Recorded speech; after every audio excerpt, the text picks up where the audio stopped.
Do you wish to learn the present participle and past participle? Do you wish to learn all the uses of the present participle and the past participle? Then this is the video for you.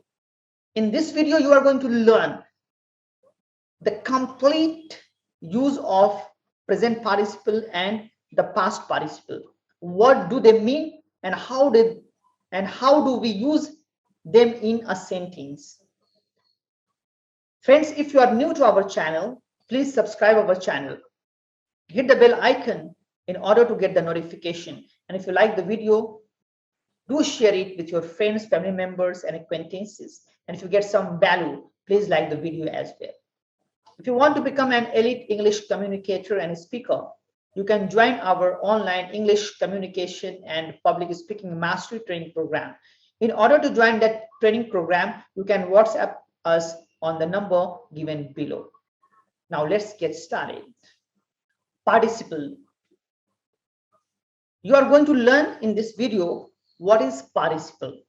First, I will tell you the definition of the present participle and then the past participle. And in this video, I'll be teaching you only present participle. I wanted to combine the past participle as well, but I thought the video would become too long. So I'm going to divide it into two different videos. In this video, I'm going to teach you the definition of present participle and I will teach you all the rules of present participle. The word which is partly a verb and partly an adjective in its use is called a participle. जो word कुछ verb का बताता हो, कुछ verb के बारे में बताता हो और कुछ adjective के बारे में बताता हो, ऐसे words को हम participle कहते हैं. So participle से आपको verb के बारे में भी पता चलेगा और adjective के बारे में भी पता चलेगा. Basically आपको पता चलेगा कि कैसे जो वर्ब एडजेक्टिव बनता है. तो आप सीखने वाले हैं कि पार्टिसिपल कैसे एडजेक्टिव बनता है. जब वर्ब कैसे एडजेक्टिव बनता है तो उसकी दो फॉर्म्स हैं, present participle and the past participle. First we will have a look at the present participle. Present participle, the participle which is formed from the verb after adding ing at the end is called present participle. वो participle जो के verb के आखिर में ING लगाकर बनता हो उसे हम प्रेजेंट पार्टिसिपल कहते हैं. It presents an action as going on or an incomplete action or state. ये बताता है एक ऐसे एक्शन को जो चालू है या फिर इनकम्प्लीट है या फिर कोई भी हालत को बताता है. ऐसा एक्शन को ये बताता है एडजेक्टिव के तौर पे कि जो काम अभी चालू है या आधा कंप्लीट है या फिर कोई हालत हो उसको बताता है. Past participle, the third form of the verb used as an adjective is called past participle. Third verb का थर्ड फॉर्म जो कि एडजेक्टिव के तौर पे यूज किया जाए उसे पास्ट पार्टिसिपल कहते हैं. It represents an action or state as incompleted. It represents an action or state as completed. ये कोई भी काम या हालत को बताता है जो कि पूरा हो गया हो, उसको बताता है. First we will learn all the uses of present participle. Uses of the present participle. Present participle का यूज. एक बात आप ध्यान में रखें, जब प्रेजेंट पार्टिसिपल आप यूज करते हैं हिंदी में तो उसका मीनिंग होगा करते हुए, चलते हुए. तो करते हुए, चलते हुए, इस तरह से मीनिंग आएगा. तो आप समझने के लिए आप लिख लीजिए करते हुए. मतलब मैंने उसे जाते हुए देखा, मैंने उसे खेलते हुए देखा, मैंने उसे चोरी करते हुए देखा, मैंने उसे गाना गाते हुए सुना. तो इस तरह से मीनिंग आएगा. As an adjective placed before a noun it qualifies. एक एडजेक्टिव के तौर पे रूल नंबर में 1 में क्या है, एक एडजेक्टिव के तौर पे जो कि नाउन से पहले जिसका इस्तेमाल किया जाता है. यूज्ड एट्रीब्यूटली मतलब विशेषता के तौर पे या फिर सिफत के तौर पे. The rising sun is beautiful to see. उगता हुआ सूरज, निकलता हुआ सूरज खूबसूरत होता है टू सी देखने में. सो द राइजिंग सन, निकलता हुआ सूरज. He jumped out of the moving train. वो कूद गया चलते हुए ट्रेन से. मूविंग ट्रेन, चलते हुए ट्रेन से. Barking dog seldom bytes. भौंकता हुआ कुत्ता या भौंकने वाला कुत्ता कभी काटता नहीं। This is the rule number 1. Now we will move to rule number 2. As an object complement placed after the object, एक ऑब्जेक्ट कॉम्प्लीमेंट के तौर पे जो कि ऑब्जेक्ट के बाद में आए। कॉम्प्लीमेंट जब कहते हैं जब नाउन के बाद में एडजेक्टिव को यूज किया जाए तो उसको वो कॉम्प्लीमेंट कहलाता है, और अब जब नाउन से पहले यूज करेंगे तो उसको एडजेक्टिव कहते हैं। Actually according to meaning both same है, सिर्फ यूज के अंदर में आगे पीछे होता है, लेकिन meaning will be the same. उगता हुआ या उगते हुए, दिस विल बी निकलता हुआ, निकलते हुए, जाता हुआ, जाते हुए, this sort of meaning will be there. I saw the moon rising, मैंने चांद को देखा निकलते हुए। ही केप्ट मी वेटिंग, उसने मुझे रखा इंतजार करते हुए। I found her sitting crying, मैंने उसे पाया बैठकर रोते हुए। So this is called object complement, क्योंकि देखिए यहाँ पे नाउन के बाद में यूज किया गया है। जब नाउन के बाद में आएगा तो उसको हम कॉम्प्लीमेंट कहते हैं। यहाँ पे जो नाउन है वो ऑब्जेक्ट है, इसलिए ये यहाँ पे राइजिंग, वेटिंग और क्राई ऑब्जेक्ट कॉम्प्लीमेंट है। Rule number 3, as a subject complement placed after verbs.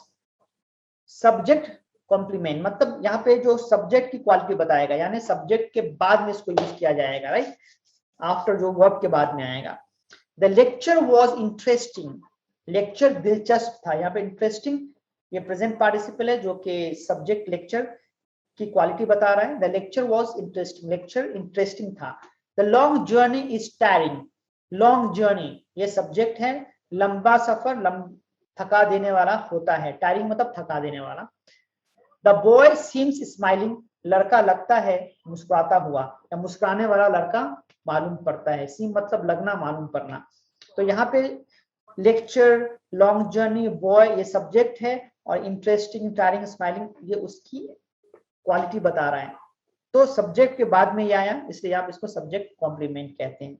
जब नाउन की क्वालिटी बताएगा तो उसको ऑब्जेक्ट की क्वालिटी बताएगा तो उसको ऑब्जेक्ट कॉम्प्लीमेंट कहते हैं। सब्जेक्ट की क्वालिटी को बताएगा तो उसे सब्जेक्ट कॉम्प्लीमेंट कहते हैं। Now rule number 4, as an adjective phrase generally put after the noun it qualifies.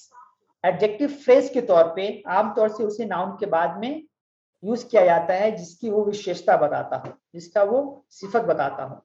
The book line, किताब पढ़ी हुई टेबल पर, यानी द बुक लाइन किताब पढ़ी हुई, यानी पढ़ी हुई किताब टेबल पर, इज माइन मेरी है। The child wearing the red coat is Jack, the child wearing बच्चा पहने हुए लाल कोट, यानी लाल कोट पहना हुआ बच्चा जैक है। The car standing at the gate came just now, car खड़ी हुई गेट पर, यानी गेट पर खड़ी हुई कार अभी तुरंत आई। This is the rule number 4. Now we will move to rule number 5. To express an earlier action, पहले के एक्शन को बताने के लिए, यानी दो एक्शन एक साथ हुआ, दो एक्शन साथ में हुआ, लेकिन उसमें से एक पहले हुआ एक बाद में हुआ, राइट।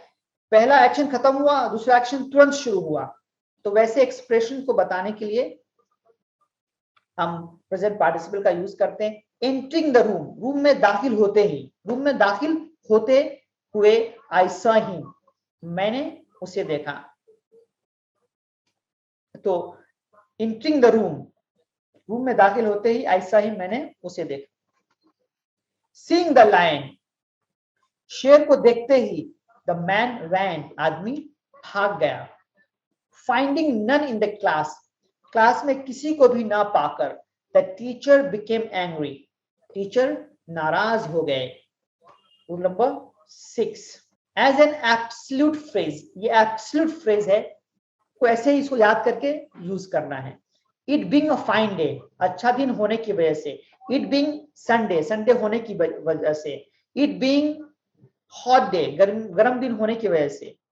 ही बीइंग फैट, मोटा, वो मोटा होने की वजह से। शी बीइंग फेयर, वो गोरी होने की वजह से। तो इस तरह से हम यूज करते हैं। It being a fine day, अच्छा दिन होने की वजह से। We arranged for a picnic, हमने एक पिकनिक का इंतजाम किया।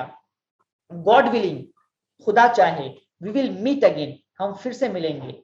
Weather permitting, weather permitting, मौसम चाहे यानी मौसम अनुमति दे या इजाजत दे यानी मौसम चाहे तो we will have the function outside, हम लोग फंक्शन बाहर रखेंगे.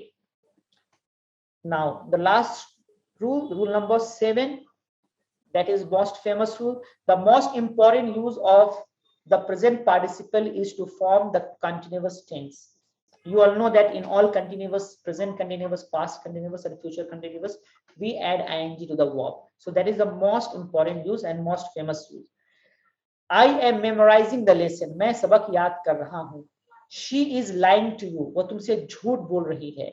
We were collecting the donation. हम लोग donation यानी चंदा जमा कर रहे थे.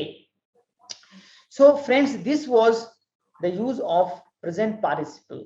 I believe that you have understood it, right? You can watch this video once again if you have any confusion. If you watch 1-2 times, and you can make your own sentences as well following the rules given in this video, and you practice over and over, read it out aloud so that your tongue gets fluent, gets comfortable speaking such sentences, and you also get knowledge. Friends, if you have got some value from this video, share this video with everyone, like the video, and I catch you in next video with another topic. Thank you very much for watching. Take care. Bye-bye.